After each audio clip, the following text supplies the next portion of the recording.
Nirvana Shatakam is already being used by that seeker who is at the stage of Nididhyasan. And so is familiar with the terms and terminologies that is there in the Shastras. And a lot of references are being made to concepts that have been explained in Gita, Upanishads, and various Prakarana Granthas. I haven't been going into the details of those specifics, but rather been doing an overview in this brief period that we have to reflect on this beautiful stotram. So we've seen negation of the body, negation of the mind, and negation of even the workings of the minds in terms of likes, dislikes, the different emotions, and the accumulation of all the desires. So we'll continue with verse number 4.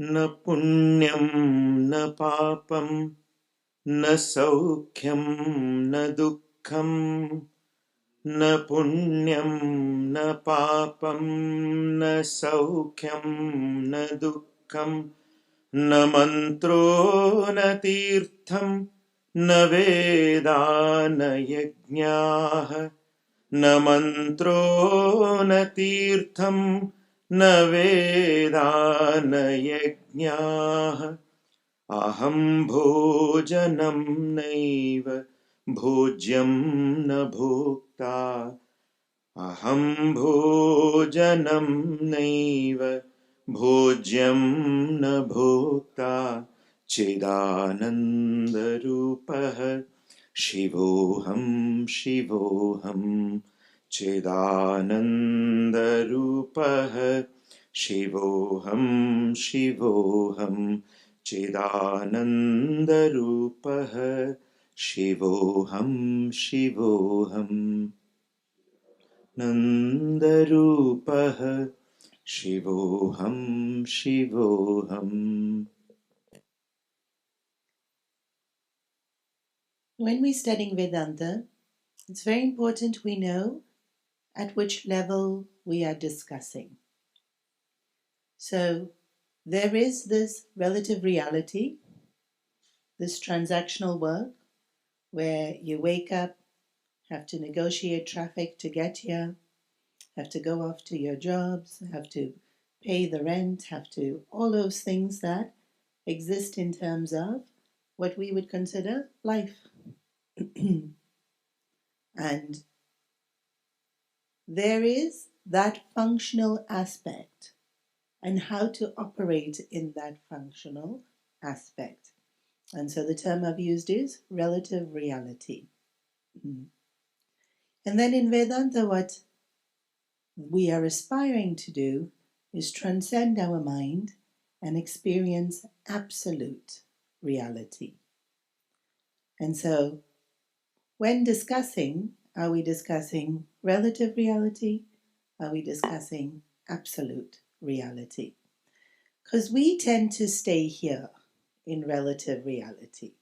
We tend to get, even we hear something very profound about absolute reality, and then how can I use that at work? But what to do with the kids? And so when it's Dharma Shastra, then we're talking about how to, what to, when to. And that's all giving in the scriptures. And when we're talking about Moksha Shastra, then we're not focusing on that. Then we're completely withdrawing from the relative world. We're trying to transcend it. And so giving it much less attention.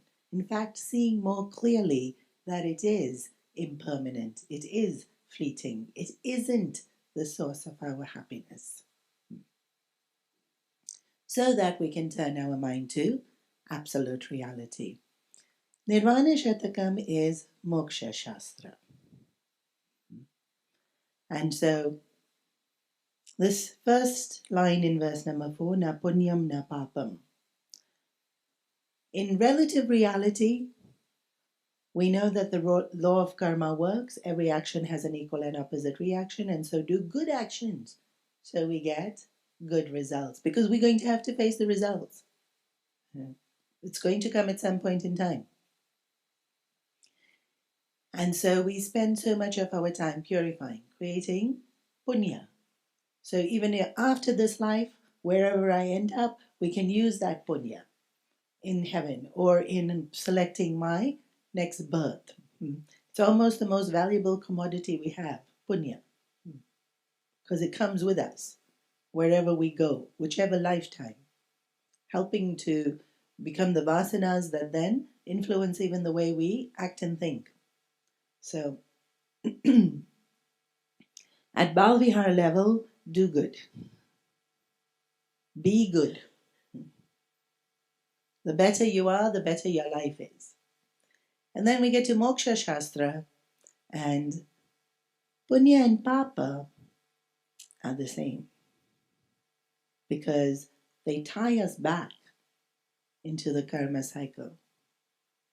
Whether I do Punya or I do something that brings me Pap, I have to be around to experience it. And so, at the level of Moksha Shastra, we detach even from this. What? Wanting good, wanting pleasure, wanting success, wanting praise. Because that's what punya is. Punya manifests in our life as praise, success, comforts, pleasures. Natural tendency in the relative world of reality to want all those things, to seek all those things, to ensure all those things.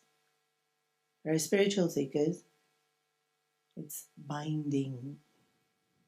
It's ensuring I'm coming back, or it's ensuring I'm spending time in heaven. And usually, the more punya, the longer we spend in heaven. And so, no need. We don't even want to hold on to this. It might be there. We might have punya. We don't want to acquire it. We don't want to claim it, identify with it. And so in Moksha Shastra, the sense of duality really has to get loosened. In the Dharma Shastra, the sense of duality is very much operational. Do dharma, avoid adharma. So we want to be healthy, we want to avoid disease. Even from a point of view of, the more healthy I am, the more I can serve, the better sadhana I can do. Relative reality, duality is pretty much experienced and constantly being negotiated. In Moksha Shastra, remember, we were drawing from this reality where duality controls our thinking.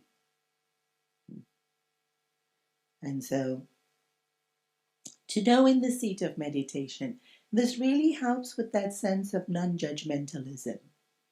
So when we were talking about yesterday, we asked the question, who am I? And then we leave the mind open, we leave the heart open for us to be able to just see what comes. And then sometimes thoughts will come and we then judge them, nice thought. It's a sattvic thought. Who am I? Compassion, love. And then some thought will come of maybe irritable. Who am I? Irritable. Or who am I? Selfish. And then we think bad thought or negative thought. Who am I? And then maybe some jealousy, some lust, some vengeance. And immediately bad. So even in the watching of our thoughts, so quick to enforce duality. This is a good thought. This is a bad thought. This is a sattvic thought. This is a tamasic thought. And in the seat of meditation, where we want our hearts to remain open, this kind of judgment immediately closes. Immediately, the cognition kicks into place of how to do this, how to get rid of this, and doesn't allow the mind to just stay present and watchful. And judgment can be so strong as well. And so verses like this, where it says na punyam na papam na shokyam na dukkham, again this duality of happiness and sadness. So who am I happy? Who am I sad? Who am I fearful? It doesn't come in these exact words. It will come in a thought. Right? So we'll say, when we ask the question, who am I? Then we think someone really wanting to get a child, a transfer, and so that in that wanting there is fear. Will I get it? Will I get it? And so it's implied. The thought won't be fearful. It will be a scenario. And so, of course, there's identification with the thought because we're feeling it, but there's also judgment of the thought, which strengthens the thought. Good thought, bad thought. Usually fear will be considered negative. But when we lift ourselves to na punyam, na papam, na shokyam, na dukkham, it doesn't matter what the thought is, because I'm neither. I'm neither the thoughts that bring punya, I'm neither the thoughts that bring papa, I'm neither the thoughts that bring sorrow or the ones that bring happiness. And so the minute the judgment reduces, the mind is able to stay open. Because judgment will then lead to a progression of thinking. Without judgment, the mind's more likely to stay present, silent.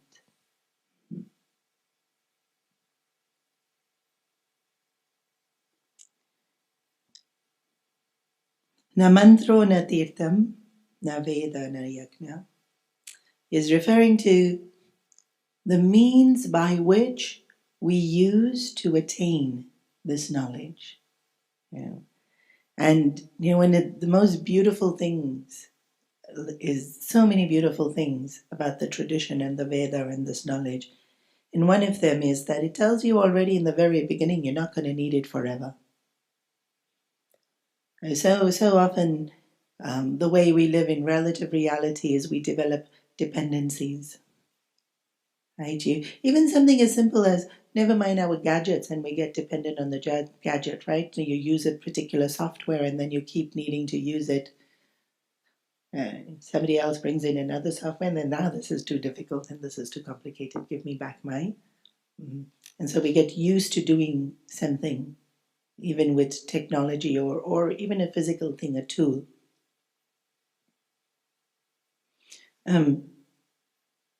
Even going to the gym. You can't go once. You have to go daily. Not a bad dependency. Remember, this verse, we're not thinking in terms of good and bad, but it has to be something that if we don't go, then we miss it. We don't feel quite right. So in a way, a lot of what we do creates dependency. And that's just part of needing to be consistent to maintain, because body, mind, intellect is made up of material matter and it is going to deteriorate. So unless you maintain it, it's going to continue to deteriorate.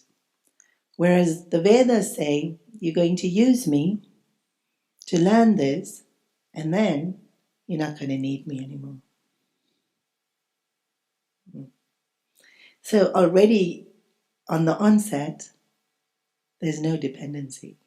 There's freedom from even the technique that I am using, the process that I am using, the path that I am walking. That's the very word moksha, freedom. And it's freedom from everything, even the means by which I get there. So mantra. Mantra is, of course, Vedas are made of mantras. And we hold on to them. So these verses are mantras. As we chant them, the entire verse can be seen as one mantra. The Upanishads, each verse a mantra. And then mantras, of course, the small power capsules of Om Namah Shivaya. Or just Om. We don't even need more than Om. And we chant the mantras for so many reasons. We chant the mantras to help us gain purity of mind. Because remember, in the preparation stage, without purity, the knowledge doesn't hold, doesn't catch.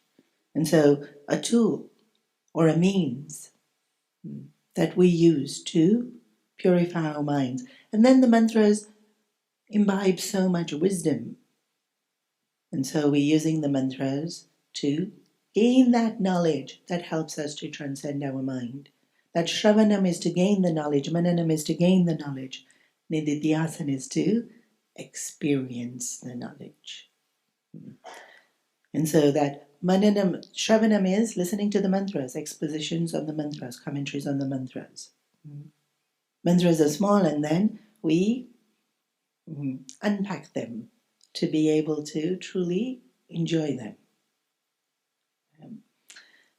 And then once the knowledge is gained through Mananam, in Nididhyasana, we're letting it go. Already in Nididhyasana, we're letting the mantra go. We're holding on to essence, not words. And so the sense of complete independence. Independence maybe isn't something we think of as a very spiritual quality, but it's essential. Right?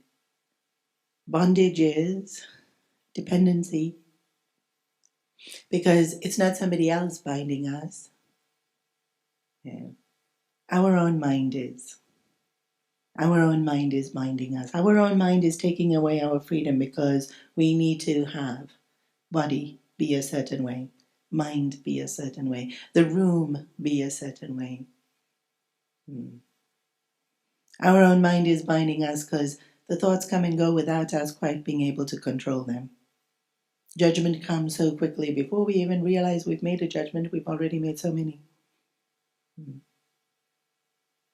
And so our own mind binding us. And then our own mind is where freedom will be experienced. Not in the mind, but through the mind, we lift ourselves to that point where we can transcend it. And so non-dependency or independence, something we need to practice from an everyday level. And so Gurudev would give us all these quotes that comforts come as guests, they stay as hosts, and then they enslave us. We become dependent. And so sadhana is to have that ability to not get dependent on a comfort. Austere living is just that. Right? I don't need to have a soft big bed, just sleep anywhere. No need for so many nakras. Don't need to have this pillow, that pillow. One to hold. Cannot sleep unless I'm holding one. So at least 3 are needed. And then comforts. And then I'm not able to sleep. Dependency. Right? Unless I get this particular type of food. Then so much discord within my body. I'm not even talking about taste. Independence is, in our daily life, already start not being dependent, allowing that flexibility. And maintain it. Like deliberately don't do something too often. Because the minute we do it too often, it becomes a dependency. Even something like tea. Have it every day, it's a dependency. Have it 3 times a week, no longer a dependency. I'm not even saying don't have it. Neither is scripture. Scriptures is not saying don't. It's just that understanding that the minute I do it too frequently and I become dependent and bound, the more I keep doing things that I'm dependent on, the more bound I am. And so, yeah, how beautiful. This path that we're walking to get to freedom frees us from the very beginning. And sometimes when people jump ahead to moksha shastra without the preparation of the mind, then this can be a little bit problematic also. Because if we let go of the Vedas too quickly, then we don't get to transcend, we don't get to purify. And then we don't get to moksha. It's something like Gurudev would give that example of the pole vault in the Olympics, that you're running and you use the pole, you place it into the ground, and then you lift yourself. And if you let go of the vault too quickly, you're going to fall there and probably get hurt. Whereas you're supposed to hold on to it until you swing over that beam, and then you land in this nice big, well, it's padded. I'm sure it's not that comfortable also, but at least you're not getting injured. And limitation of an example. In moksha, when you transcend that, you're free. There's nobody, there's nothing to get injured. And so the beauty is that it causes independence and it assures independence. It's our maturity to know how long we've done to it. And when we're following it, having purified, having done the preparation, that maturity is. There's no harm in having it.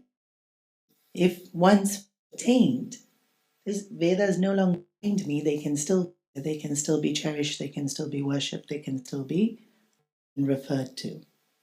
But now the dependency is not there. Just like the endorphins and to feel better and to have more energy and to be healthy, but every day. And that, in the same way, makes us feel better, makes us feel more connected to the Lord, makes us feel. Now, if we don't, we're already in that state of sattva. We already feel that connection to the Lord. You can still chant the mantra. And now the mantra is not a need or a dependence.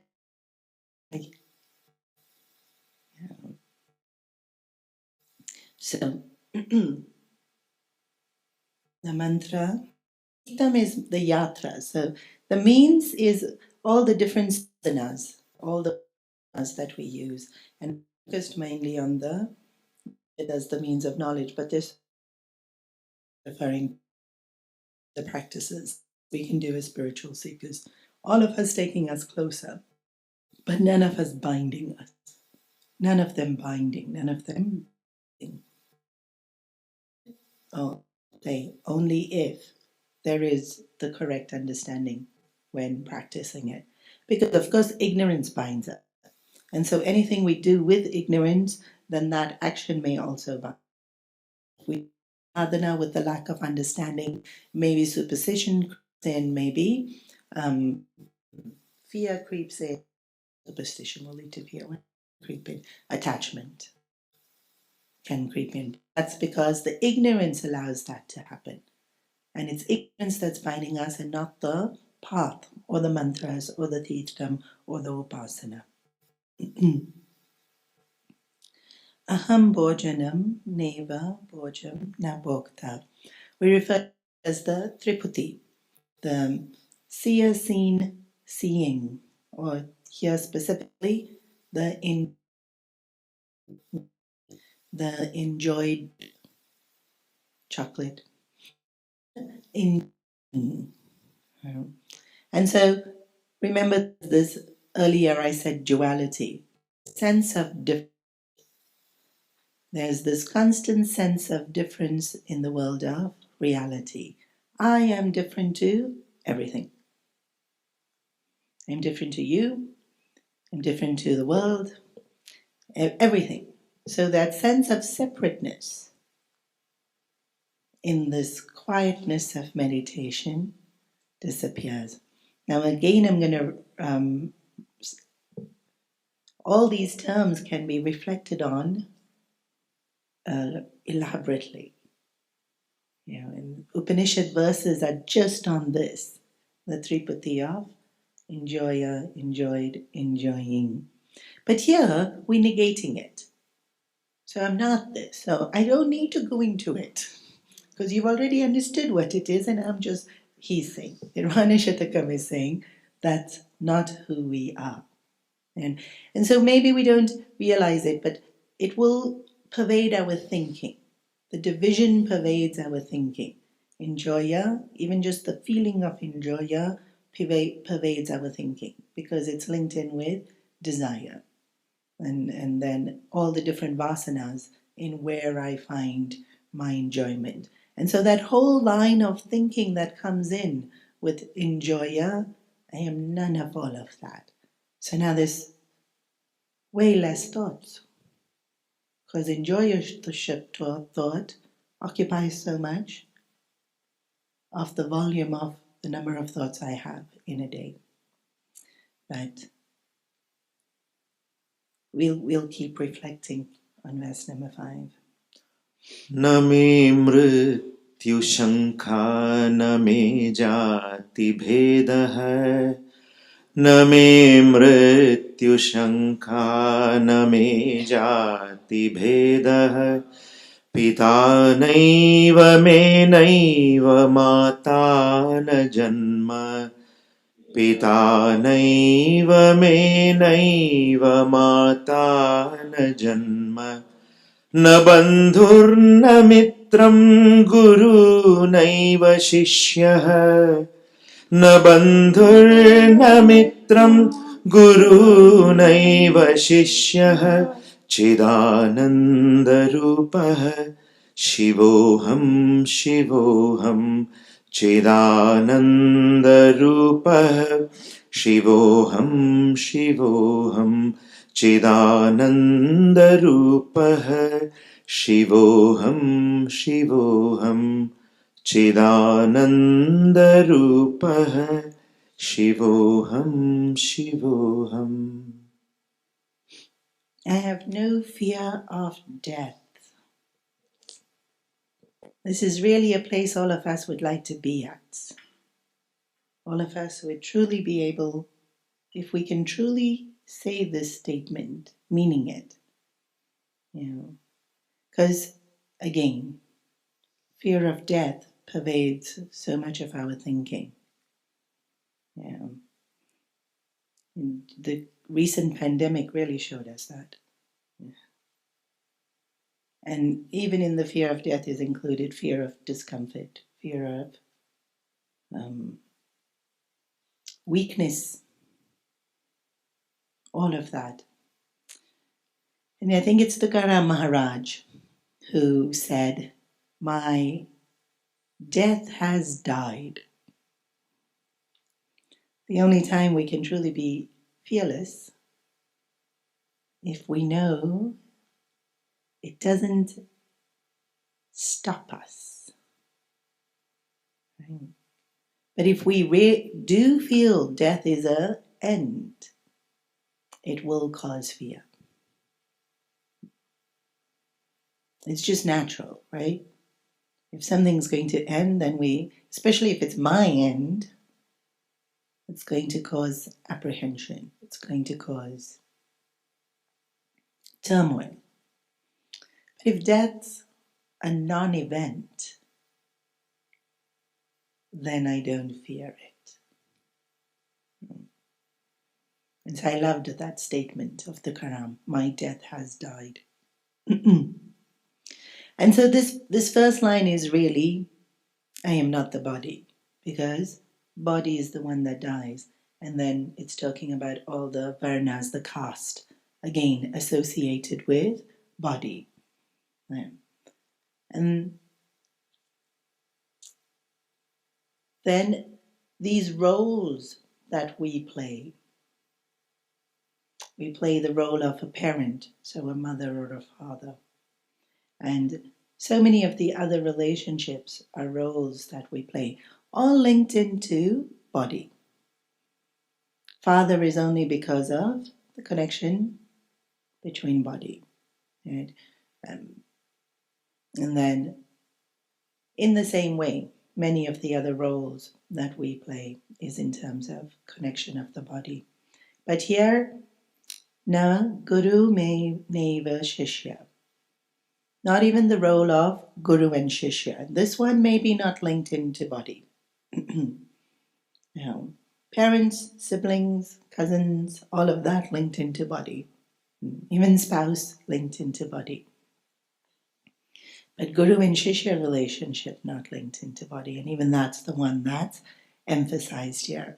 And again, that sense of freedom. Like even this role is not going to bind you. Nothing in this journey that helps us to get to the point of freedom ever becomes a hindrance in the journey. In Viveka Chudamani, the Guru and Shishya meet, the exchange of knowledge happens, and then in Viveka Chudamani it is said, Guru walks in one direction, Shishya walks in another direction. Now a Parama Guru's life, Swami Shivanandaji, he met his Guru for a whole 5 minutes. Then they parted ways. And this, again, really depends on Dharma Shastra, Moksha Shastra, and how prepared we are. Yeah. The Guru takes away ignorance, gives us knowledge. If that knowledge leads to moksha, then it's like we sing, and we created these songs here in London, so you're very familiar. I am the wave, you are the ocean. And that's the feeling in the transactional world, relative reality. Guru has reached this wonderful state. I have not. I'm a wave. I'm a small bit. You are the entire ocean.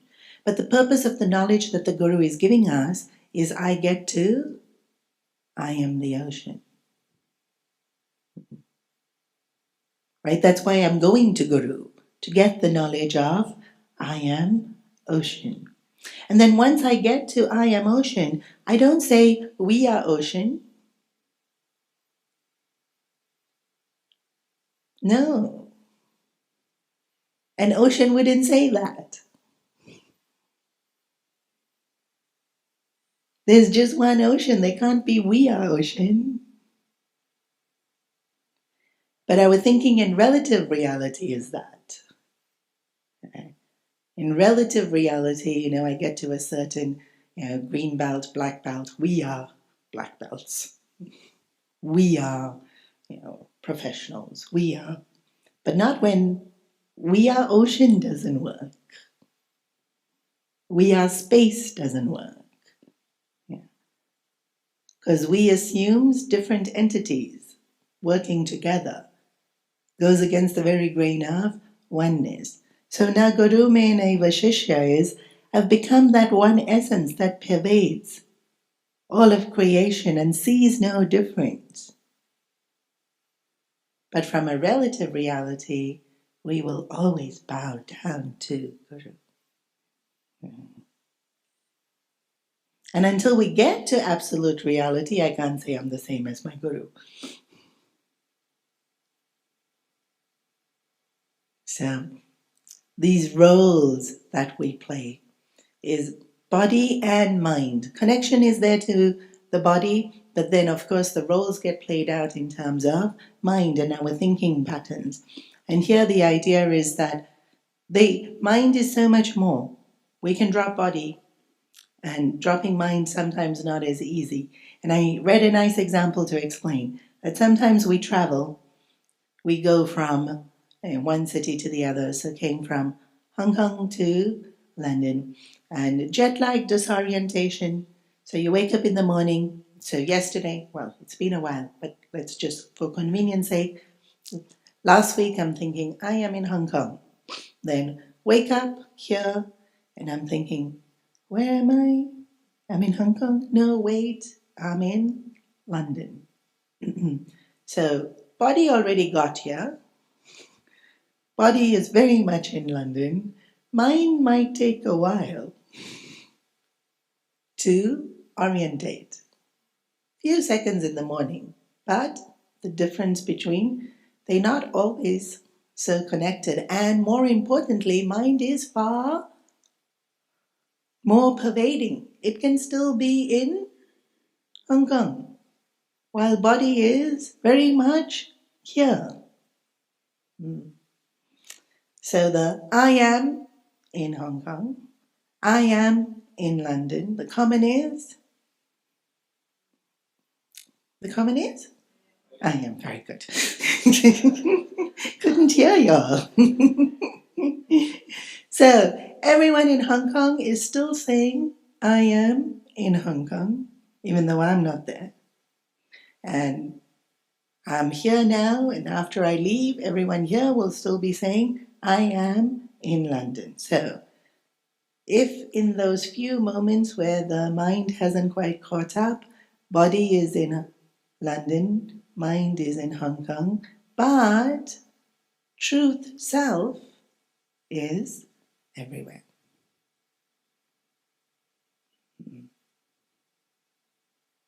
And so usually we get stuck with the body and feel rooted in one place, or associate with those feelings, those qualities.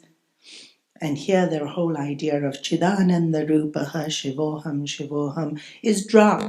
Drop the punya, drop the papa, drop the sadhanas, drop the bhoktatva, drop the sense of body deteriorating and dying, drop the sense of relationships played through the body and the mind, and stay in the I am, stay in the Shiva Aham. And that's to be able to just hear and then understand and then really just stay there is the journey. Shravanam Mananam Nididhyasana. But stay there. Stay in the Shiva Aham. But we can't, because I have to finish the text. So we're going to do the next verse. Aham nirvikalpo nirakara rupaha. Aham nirvikalpo nirakara rupaha. Vibhuh vyapya sarvatra sarvendriyanam. Vibhuh vyapya sarvatra sarvendriyanam. Sada me samatvam na muktirna bandha. Sada me samatvam na muktirna bandha. Chidananda rupaha shivoham shivoham. Chidananda rupaha shivoham shivoham. Chidananda rupaha shivoham shivoham. Chidananda rupaha shivoham shivoham. This is such a beautiful verse. This is mainly assertion. Aham nirvikalpaha nirakara rupaha. I am without thoughts, without modifications. The beautiful thing about Sanskrit is that each word has so many different meanings. I am sarvatra, all-pervading, free from any kind of upadhi. Upadhi is limitation. So body is definitely a limitation, free from it. The thoughts or the enjoyment through the senses, free from it. And then this line, Sada me samatvam, I just always am. This is, in colloquial language, when we hear people say, I'm like this only. Sadame samatvam. Like, take it or leave it. This is me. Of course, in the relative world, it's not true. We can change. We may not want to change, but we can change. At the absolute level, there is no change. It doesn't exist, right? It can't be truth if it's changing.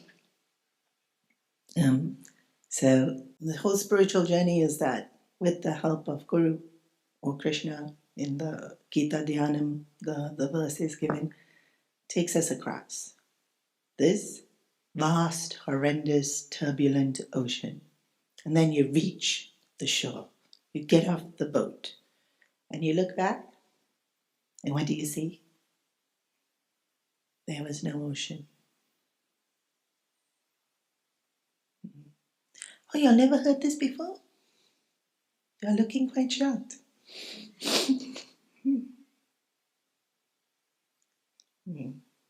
Why are y'all shocked? Y'all know this. Relative reality is superimposition. It's snake. Did y'all forget snake? Y'all did. No, y'all didn't. You forgot rope. You totally got into the snake. Remember, there's no snake? How can there be ocean? When you wake up, it was just a dream.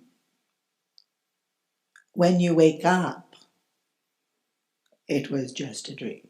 When you're in the dream, you're sweating and screaming and the pulse is racing and all the rest of it.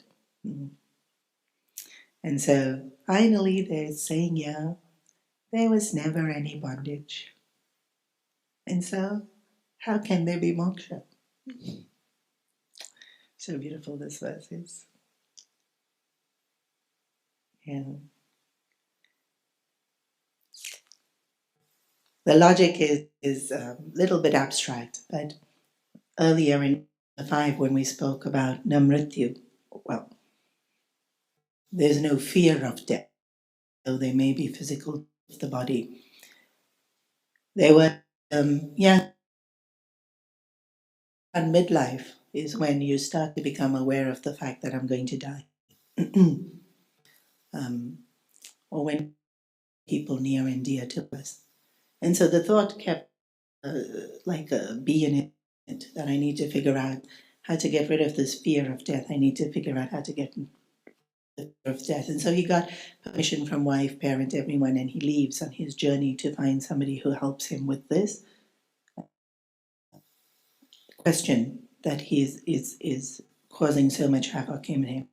After a few months, he finds a great master, and the master said, you left your house and came all the way here, but your question was the minute you had it.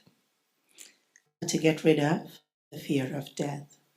Wanting to get rid of death is knowing that we wouldn't seek it unless we know it exists. So, knowing it exists, then only because I do not know.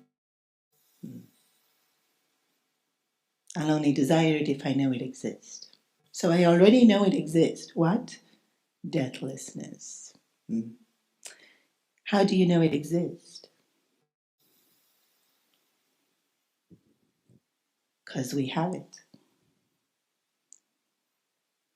Will you desire something you already have? I told you it's a little bit abstract. So we already have it and cannot desire it. And there'd be no fear of getting it because we already have it. How do we already have it? We know it exists. Knowing it exists doesn't mean we have it. In this case, it does. Because it's my death. It's not an object.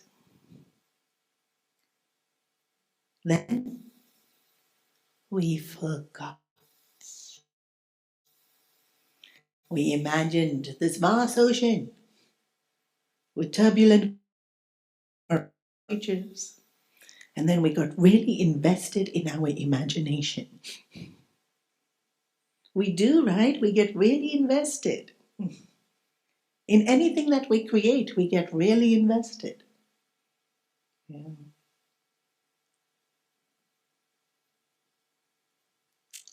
And here it's saying that never mind, no fear of death. Death doesn't bind me because there's no such thing. It doesn't exist.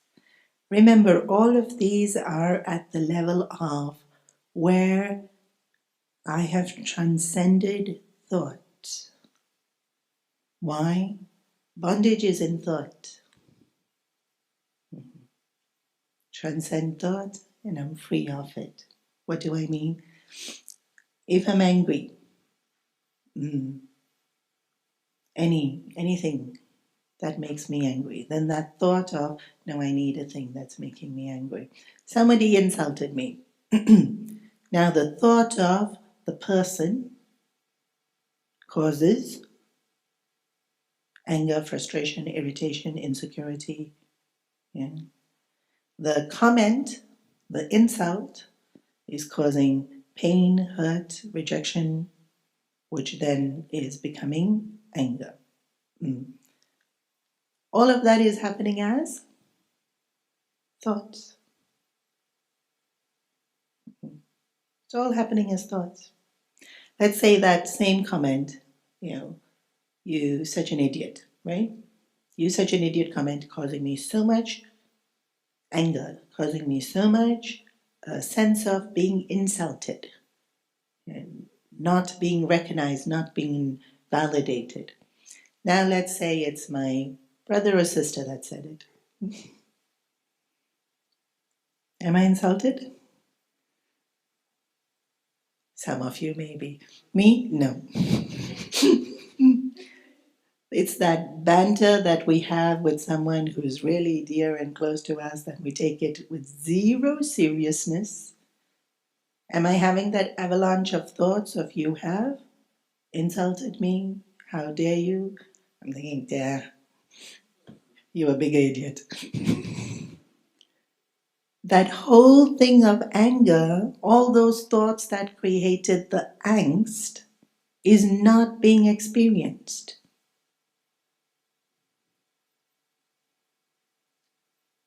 Bondage happens at thoughts. Same with fear. Same with sadness.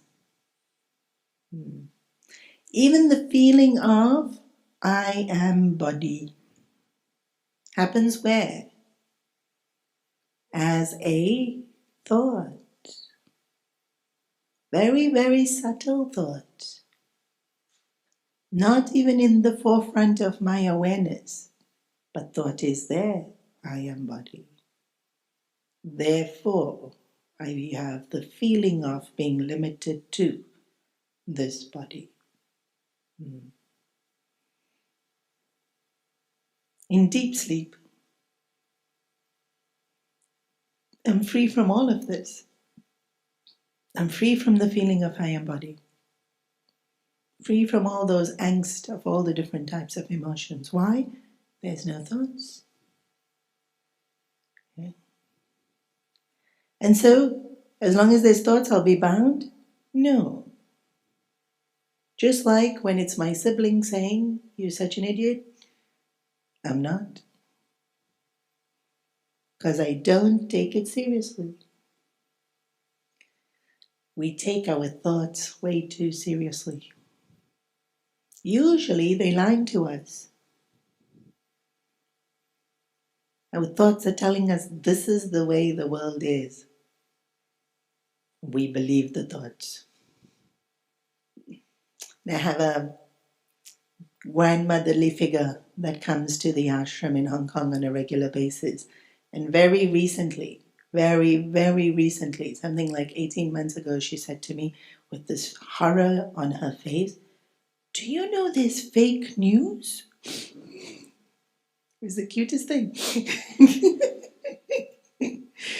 Because we know these sweet grandmotherly figures who believe everything that they get on WhatsApp.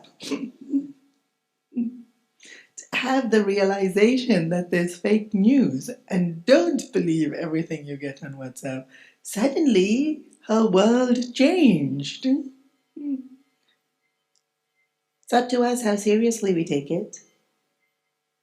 What are we talking about? My own thought, not some WhatsApp message. I have a thought. This person's so irritating. And then I believe my thought. I believe my own thought that this person is irritating. Why? It's just a thought. It need not be true. It need not even be paid attention to.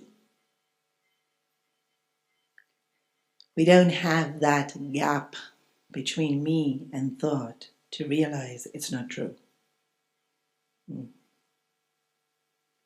And so, in Nididhyasan, to create that gap, thoughts come and go, thoughts come and go, thoughts come and go. I don't have to listen to them, I don't have to believe them, I don't have to act on them.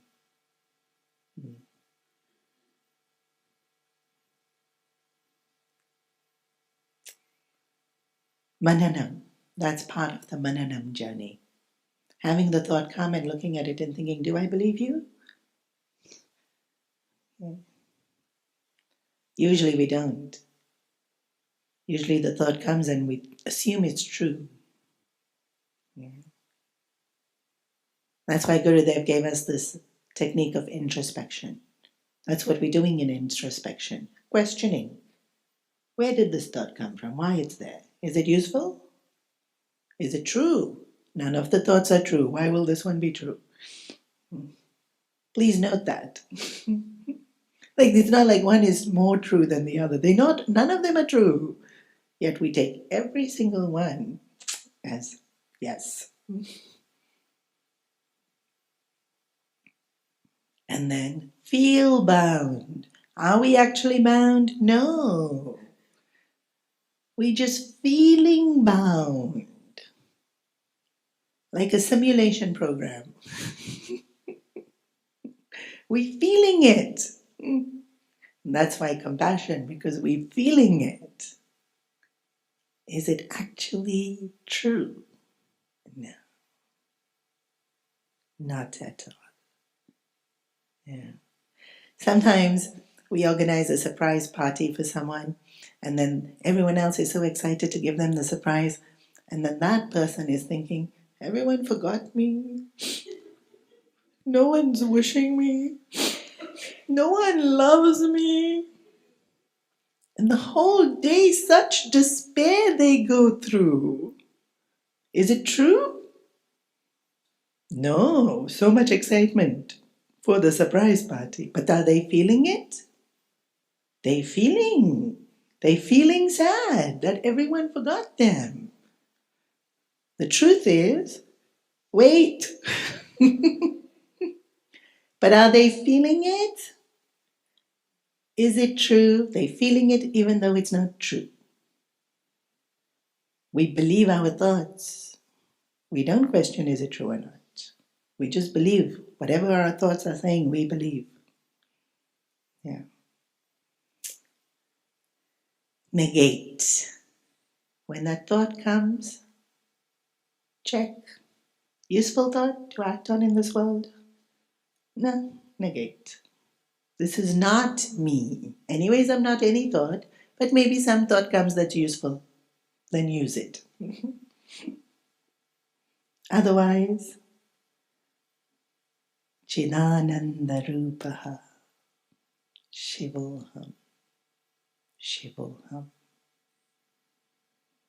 Only when we stop believing our thoughts will we be able to truly open our mind to receive that which is already there. Our eternal freedom. Unfortunately, we have to pause here. My gratitude to Gurudev for creating constant opportunities for us to stay in satsang and more for me to reflect on such a beautiful stotram. My gratitude to all the gurus from which I've learned Nirvana Shatakam, Guruji, Swamiji. And my gratitude to Chinmaya Mission London for continuing Gurudev's vision and work. Hari Om. Om Purnamada Purnamidam Purnat Purnamudachyate Purnasya Purnamadaya Purnameva Vashishyate. Om Shanti Shanti Shanti. Hari Om. Shri Gurubhyo Namaha. Hari Om.